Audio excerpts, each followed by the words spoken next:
So what we're going to show you is one thing that you can do in the utilities menu, and we're going to go to the application settings, put your code in to access your patient information, also to get into some of your settings. So we go to general settings. This is where you can adjust some of your general settings that you're going to use for testing and rehabilitation. We have our training settings that you can preset.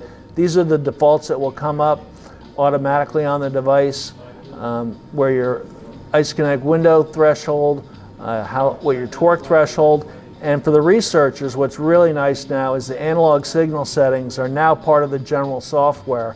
They're all adjusted in terms of the sampling rate. We can now adjust up to 2,000 hertz, and this used to be on two separate softwares. It's now on the general software, so having your clinical and your research software together on one software is going to make life a lot simpler for our end users.